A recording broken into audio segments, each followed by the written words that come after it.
இந்த நாளிலும் கூட நாம் தியானிக்கும்படியாக லூக்கா என்ற சுவிசேஷம் 1ஆம் அதிகாரம் 20ஆம் வசனம்.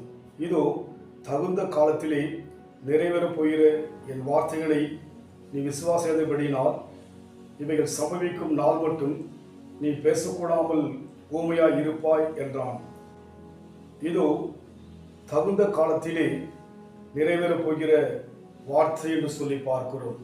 நிறைவேறுகிற வார்த்தை, தேவன் சொன்ன ஒவ்வொரு வார்த்தையும் நிறைவேறுகிற வார்த்தையாக இருக்கிறது.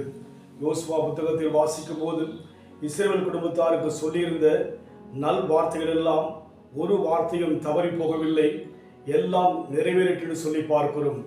இந்த வேத புத்தகத்தில் இருக்கிற அனைத்து வார்த்தைகளும் மனிதனுடைய வாழ்க்கையிலே நிறைவேறுகின்ற வார்த்தைகளாக இருக்கிறது.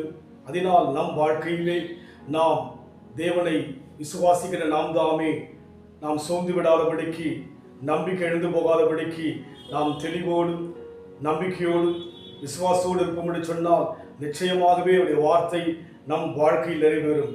எப்போது நிறைவேறுமாம்? குறித்த தகுந்த காலத்தில் என்று சொல்லி பார்க்கிறோம். ஆம், தேவன் நமக்கென்று ஒரு காலத்தை வைத்திருக்கிறார். அந்த காலத்தில் நிச்சயமாகவே வார்த்தை நிறைவேறவே நிறைவேறும். அவர் சொல்ல ஆகும், அவர் கட்டளையிட நிற்கும் என்று சொல்லி பார்க்கிறோம். அதனால் நாம் சோர்ந்து போகாதபடிக்கு அந்த மனுஷனை குறித்து பார்க்கும்போது அவர் நம்பிக்கை இழந்து விட்டவராய் இருக்கிறார். காரணம், அவருடைய வாழ்க்கை குறித்து நாம் பார்ப்போம் என்று சொன்னால் 7ஆம் வசனத்தில் வாசிக்கிறோம். எலிசபெத் மலடியாய் இருக்கையில் அவளுக்கு பிள்ளை இல்லாதிருந்தது. இருவரும் வயது சென்றவளாய் இருந்தாலும் சொல்லி பார்க்கிறோம். தன் மனைவியும் சகரியாவும் வயது சென்றவளாய் இருந்தபடியினாலே அவர்கள் நம்பிக்கை இழந்து விட்டார்கள். இன்றைக்கு நம் வாழ்க்கையில் கூட அநேக தடைகள் நிமித்தமாய், தடுமாற்ற நிமித்தமாய், குழப்பத்தின் நிமித்தமாக நாம் நம்பிக்கை இழந்திருக்கலாம். ஆனால் ஒன்றை மறந்து போக வேண்டாம், தேவன் சொல்கிற எல்லா வார்த்தையும் நிறைவேறும். அதே நேரத்திலே தேவன் தகுந்த நேரத்திலே நமக்கு அந்த வார்த்தை என்ன சொன்னாரோ அதை நிறைவேற்ற வல்லவராய் இருக்கிறபடினாலே நாம் சோர்ந்து விடாதபடிக்கு கர்த்தரை தொடர்ந்து நோக்கி பார்க்க நம்முடைய வாழ்க்கை முழுமைப்பு கொடுப்போம். தேவனுடைய வார்த்தை நம் வாழ்க்கையில் நிறைவேறும். மாறாவின் தண்ணீரெல்லாம் மதுரமாக மாறி போகும்,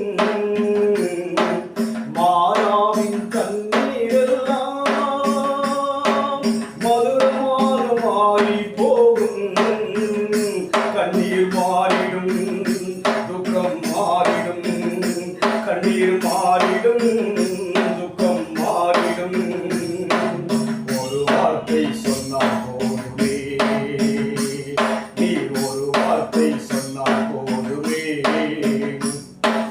ஒரு வார்த்தை சொல்லும் கர்த்தாவே எங்கள் வாழ்க்கையெல்லாம் செழிப்பாகுமே.